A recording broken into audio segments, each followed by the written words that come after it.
hearted effort. They're leaning into the problem and helping fix the problem. Authority, again, 13 days early, opening the runway today. But you've also heard we have a telecom problem. And so we had a glitch in the system. The FAA did a remarkable job fixing the glitch in our software. But then Verizon stood up and said, you know what? We are going to make this a priority. We're going to fix the not-so-great line that goes from the Philly-Tracon up to N90 here in New York. And they did that in record time, in less than a month's time. Now, that new fiber line's not stood up yet because we're testing it. Right now, it has to be tested. The FAA has some pretty laborious testing procedures, which is, we appreciate that, Chris, thank you. But that process is underway and, again, happening very quickly. By the way, after that, we're laying fiber from N90 to Newark, but the line from N90 to Newark has not been a real issue for us. So, again, everybody who touches the problem stands up and helps fix the problem. In regard to controllers, so that's been a big topic of conversation. You all know that we're 3,000 controllers short across the country right now, and that has been seen probably to the biggest extent at the Philly-Tracon, which services the Newark Airport. And so just some background numbers. There's 22 controllers at Philly. There's 5 supervisors. 6 of those 22 controllers are on leave right now. So there's only 16 controllers that work the Philly-Tracon.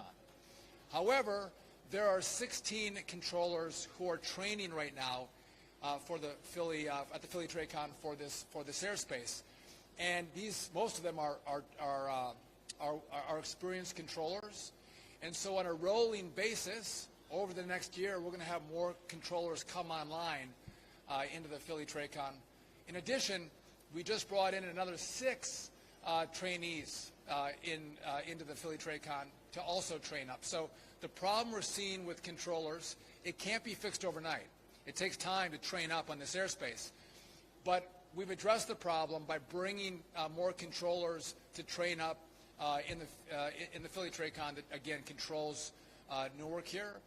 And over the course of the next months, you're going to see improvements in this airport, in this airspace. And again, day one, we have the airport.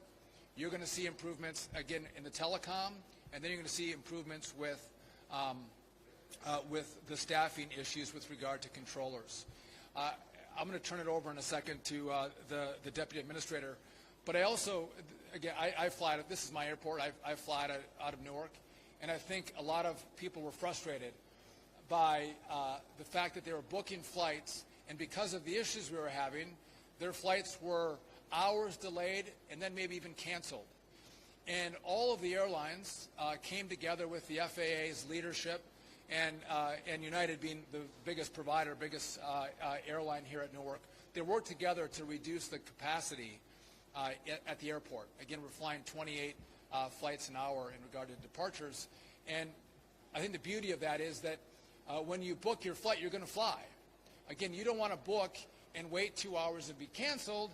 If you book, you want your plane to take off. And so we are at an agreement now where, again, if you come to this airport, whether Chris or Scott said we've got some even better pricing right now at Newark. So if you want to book at Newark, you might get a little better deal if you're coming out of this airport. But if you book, you fly, and that's critical. That's important.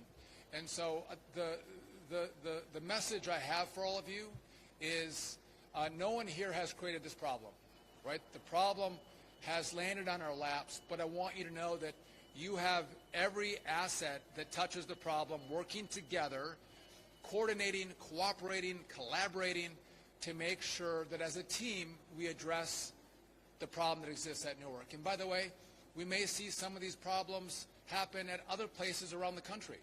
And with the same kind of energy and fervor, we're going to address those problems should they come up. And so, again, I'm proud of this team. I want to again say thank you to the Port Authority, who again leaned into the problem and brought us to a moment where we're 13 days early. Again, critically important, getting the runway up and active. And so, with that, I want to turn it over to a guy who has done just an amazing job as the acting administrator of the FAA. He came in, and I think a lot, probably more has been thrown at him in the last 6 months than anyone who's come in to lead the FAA in recent memory. Acting Administrator Chris Rushalow. Thank you, Mr. Secretary. Pleasure to be with you all here today. And let me just echo really quick the Secretary's comments about true appreciation for the collaboration that went into this, particularly with the Port Authority today. We are actually using the new runway today for departures, and that's a big deal. Way ahead of schedule, and certainly contributing to a safe and efficient operation. I would also say our next steps are to go, we're going to have our technical operations people go out and certify that new runway for arrivals as well. It's going to take a little bit longer, simply because we want to make sure that the equipment there is certified, is flight checked, and so that's going to take a few more days. But we're really proud of that collaboration that brought everybody together to be able to utilize that extra runway today. I would also note that, as the Secretary talks about, a lot of the work that went into this in advance, so we're running a 28 arrival rate right now. Once we certify that extra runway with the new arrival instrument landing systems, we'll be able to move up to 34 rate arrival per hour. Again, a lot of that has to do with the collaboration that went into it with the airlines, with the Port Authority, in order to make sure that we're supporting a smooth and efficient and reliable air transportation system for the summer with everybody involved. So it's a real pleasure to be here today. I'm very proud of the work we've done in collaboration, particularly the FAA technical operations and controllers. As the Secretary talks about, there's a lot of work to be done, but we're in there every day. They care about the safety of the system. That's job one for us. And so, again, none of this comes together as part of our aviation safety ecosystem unless everybody's putting in, particularly with the airlines when we talk about reducing delays and disruptions over the summer. So with that, I will turn it over to Sarah McKeon from the Port Authority.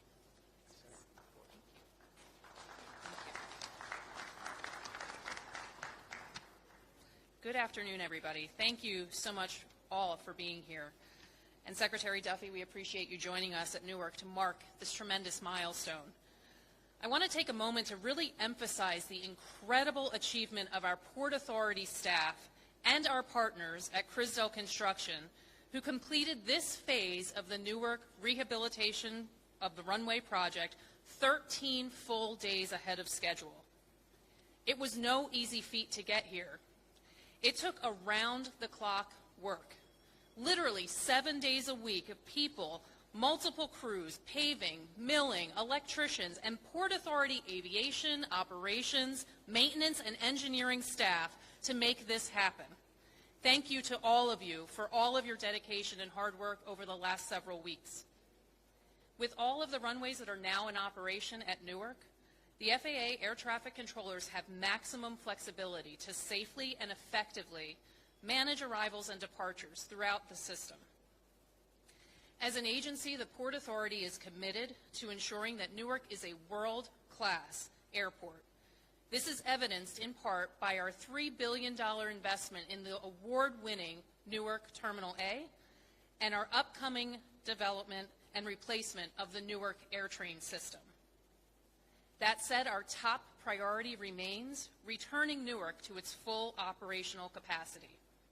We look forward to continuing to support the FAA and the Department of Transportation in their efforts to address the staffing and technology challenges that remain to restore Newark to its full operational capacity and potential. Thank you all so much.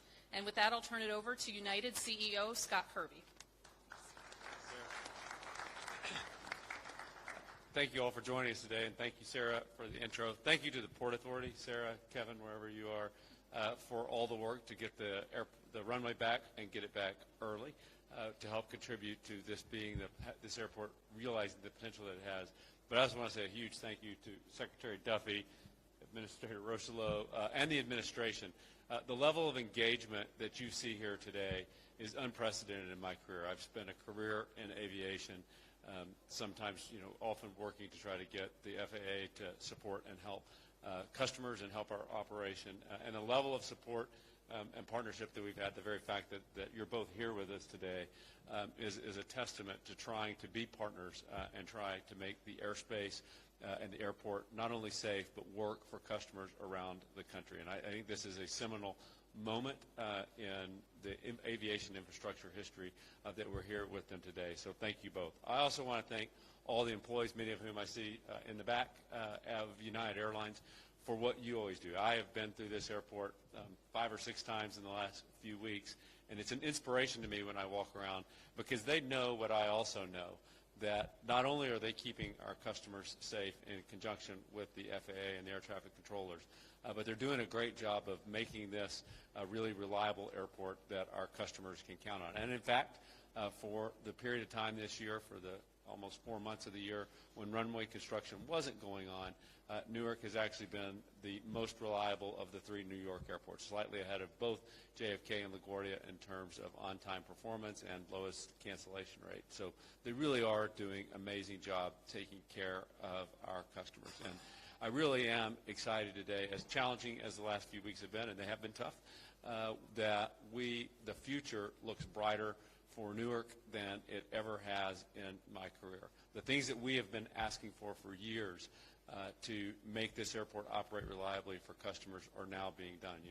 The administrator talked about the number of flights that we have at the airport, and while we would, at United, would love to schedule more flights, we can only schedule as many as the airport can handle. And so having the infrastructure right, having the staffing right at the TRACON, at the tower, and in the centers, but also having the airport realistically scheduled is the key to letting this be the crown jewel that it really is for not just United Airlines, not just for New Jersey, but really for the entire country. Because Newark, the United Airlines hub here, actually is the largest single airline international gateway, particularly to Europe, of anywhere in the country. It really is a crown jewel of Americans visiting and seeing the world, and for people from around the world to come experience this country. So a huge thank you to everyone. We are glad to put this in the rearview mirror, and as I told you, customers can not only book with confidence. We did get well behind on bookings because of the perception issues around Newark recently, and so that means more seats are available, which means that the fares are better than they're probably going to ever be in the years to come. So now's the time to book your vacation. If you want to go to Europe or you want to head across the country, now's the time, because you're going to have not just a good value, you're going to have great people of United taking care of you, but you're also going to have an airport that is likely to be the most reliable of any of the New York airports, just like it was before the runway construction, for the remainder of summer. So thank you all for joining us. And with that, I'll turn it over to a congressman from this great state, which is a crown jewel for us and for the country, Congressman Tom King. Thank you. Thank you. Thank you. It's good. It's great to be with you here with the Secretary, here with the leadership of the wonderful organizations. If New Jersey, the region, and the United States are going to be successful, Newark Airport has to be open. It's that simple. And this great partnership that came in 13 days early is going to be a real benefit and a real focus for other airports to follow their lead. The Port Authority did a phenomenal job.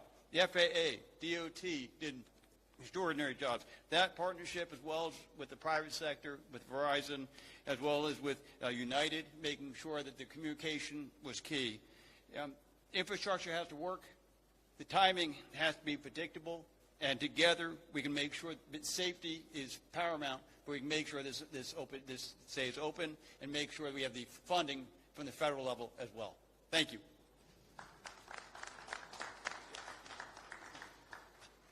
All right, we're happy to take any of the questions you may have for us.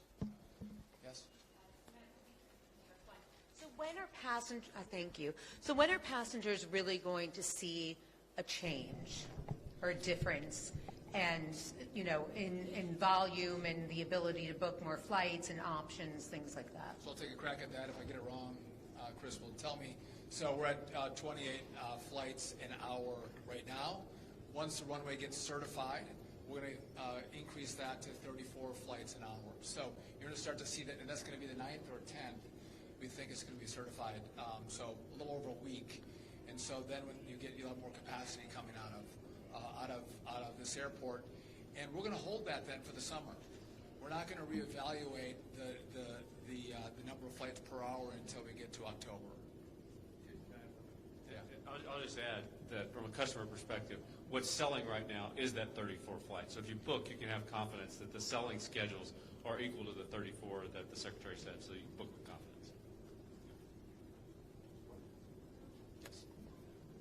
Hi, Katie Corrado from Pix 11.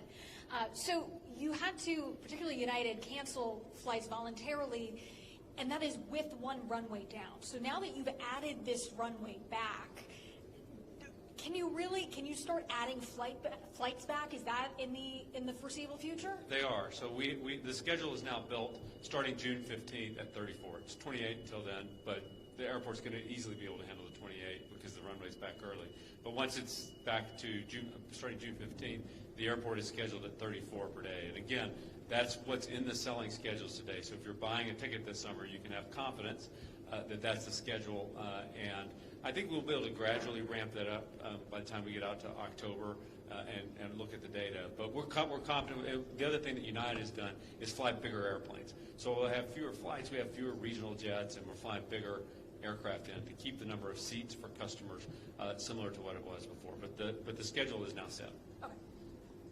Just to add to that, we had three problems. One, the runway was getting rebuilt, and again today we're celebrating 13 days early. We had a telecom issue. That new fiber is laid, but it has to be tested. And then we have the staffing issue with air traffic controllers. So all of those things on a rolling basis are going to come online. And as that happens, we're going to be able to expand the capacity of the airport. But again, you can't snap your fingers and make it happen really quickly because these things take longer than a week or two or even a month. Yes. Secretary, can you, I have two questions. One is the fiber that got laid and is getting tested. When do you expect that to come online? So I don't want to overpromise and underdeliver. So we're looking at it, but our hope is at the end of June, early July, we can switch it over. Okay, and then but that's the line from the Philly Tracon to N90. And that was the problem line that we had. for radar or for telecom? For telecom. Okay. And then the air traffic controllers, you mentioned that there's many in training that they should be able to roll out over the next year. Can you give us a little more particulars on that? Do you expect all of those air traffic controllers that are getting trained for Area C to be, rolling out like a year today? Like how can you just give more detail on that? So we have 22 controllers. 6 are on leave right now. Okay. So it leaves us with 16 controllers in the Philly Tracon. And we have 16, there's really a lot of 16s in here, so don't be confused. We have 16 in training. 14 of those are experienced controllers from other airspaces. They have to get trained up in this airspace. And so depending on where they're at in the training will depend on when they roll out of training and become certified controllers for this airspace. I believe, Chris, we have another 6 that just came in on top of the 16. So there's a total now of 22 controllers in training. And so it does take time, right? You want to make sure you have well-trained, certified controllers controlling your airspace. And so, again, they won't come out all at the same time, but they'll roll out over the course of the next months up to a year. So you'll start to see reduced stress on the controller front as we go from month to month.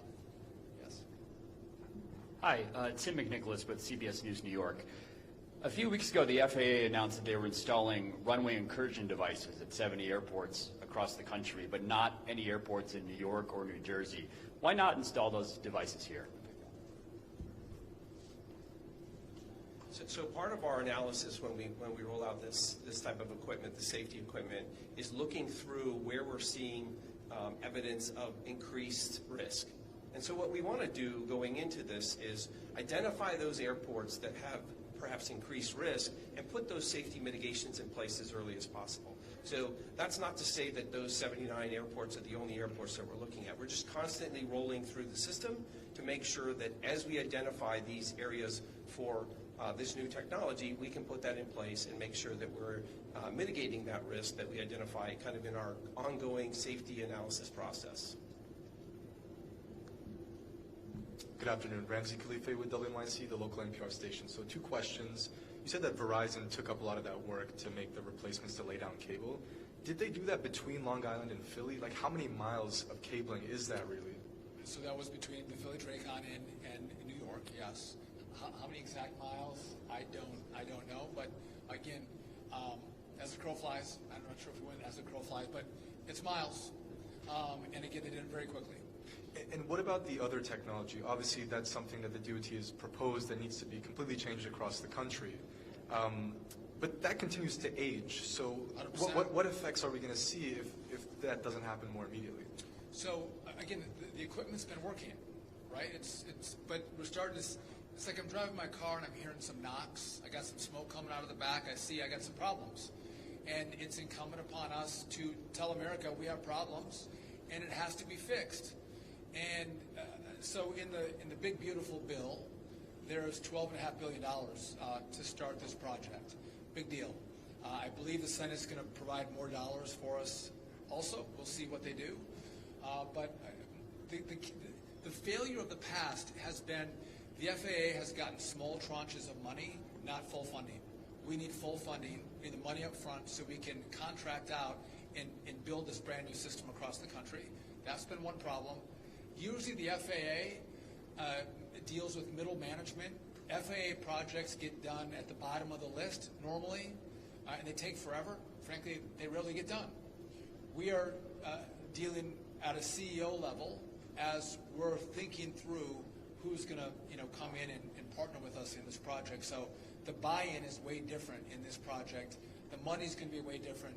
And the final point is we're going to need permitting reform because this has to happen fast. And again, we're not building a 6-lane thoroughfare. We're not building skyscrapers. We're going to lay fiber. And so hopefully the Congress will work with us on that as well. And hopefully we'll get it by, end of July or August. Tom, are we going to get this by the end of July or August? By July 1. Tom says July 1. I can't wait. Yes. Thank you. Good afternoon, Secretary. If you'll forgive me, slightly technical questions.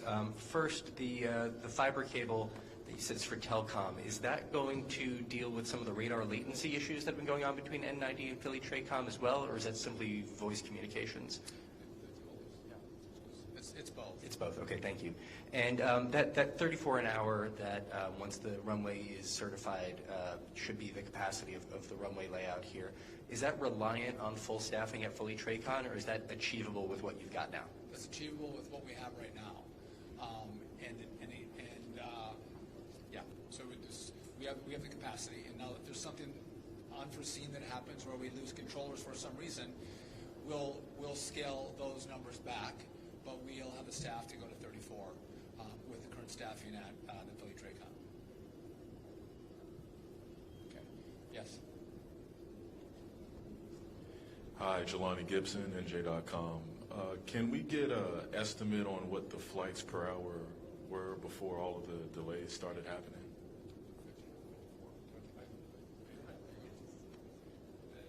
The theoretical capacity of the airport was about 38 and a half per hour, so 77 total operations per hour.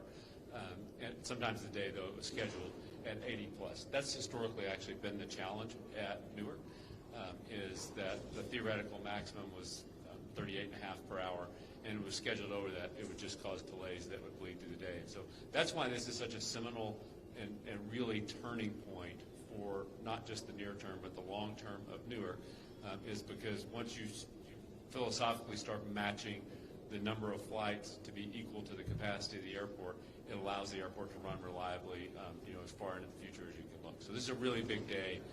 This agreement that the FAA drove with the airlines is really a turning point for Newark for the long term.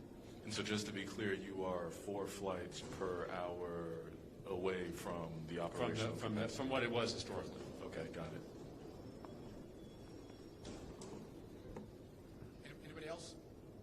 Hey, Lauren Simonetti, Fox Business. So when you reevaluate in October, what do you want that number per hour to be? And is the 34 number just United, or is that airport-wide? Yeah, thanks. So that's airport-wide right now, as Mr.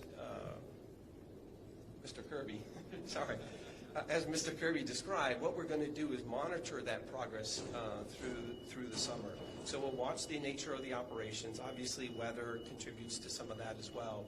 And then as we continue to roll new controllers on, new certified controllers, we'll be able to assess kind of where that benchmark is going forward past October. But we'll continue to work that regularly with the airlines that operate in the Port Authority to make sure that we've kind of got a good sense of that as we get into the fall and the winter. Anybody else? I just wanted to get clarity on the timeline for upping. You're having the inspection June 9th, and June 15th is when you'll actually launch the 34 planes an hour? I think the difference is in planning for the 15th, United has their schedule at 34 on the 15th, but the capacity of the airport will be 34 if certified on the 10th. Right? Okay. Correct. Thank you. Megna with Skift. I was wondering, as far as like the funding that you talked about for air traffic control reform, what sort of timeline do you envision for that project? So there's a number of factors, and permitting is a big one, but I believe we can do it in 3 to 4 years. And what you'll see is it's not a whole work project that completes in 3 or 4 years. You'll have airports that are done well before that, right? So we'll upgrade airspaces, Dracons, towers, and you'll see the benefits as we go from year to year. We hope the completion of all of our airspace will be finished in that 3 to 4 year time frame. If I get the permitting reform, I think we're closer to 3. If we don't, we're closer to 4. And again, this is an American project. This is an American build. This is the most important infrastructure project that we've had in this country for decades. And so you're going to see, I think the Congress is going to engage. If a bill's on the floor today, and Tom will tell me if I'm wrong, we would have 90% of all Republicans and Democrats in both chambers that vote for it. Everyone agrees this is nonpartisan. Everyone knows we have to do it. What vehicle does the money get on in Congress to get it to us? That's why I left Congress. Maybe I'm not going to figure that out. But they want to do it, which is really important. And again, the companies that are going to work with us, they are going to work with us at the top level. And again, this is more like DOD, how they get their work done. It's a priority. We're going to be a priority, and that's going to mean we can do this in record time. And just the last point I'll leave you with is, as we think about all the runway, and again, it's not going to be certified for landings until the 9th and 10th. We care about safety. We want you to get to where you're going. And again, we might slow down flights. We might take time to certify a runway. We want to take time to certify air traffic controllers in the Philly Dracon. We don't want to rush anything. It's doing it the right way is what's key, so you feel that the system is safe, and we know the system is safe. And so again, we don't. Scott does not like flights delayed. I don't like flights delayed or canceled. But we will do it if we don't feel like the system is safe, or we have enough controllers, or there's an issue in the airspace. We slow it down or we shut it down. And I always get the question: is it safe to fly? Yes, it's safe to fly. And it's because we have such a great team that focuses day in and day out on the flying public safety. And so with that, I want to thank this team. I want to again thank the Port Authority for all of your work. Again, amazing how fast they worked around the clock to make today happen. With that, thank you all very much. This has been Breaking News.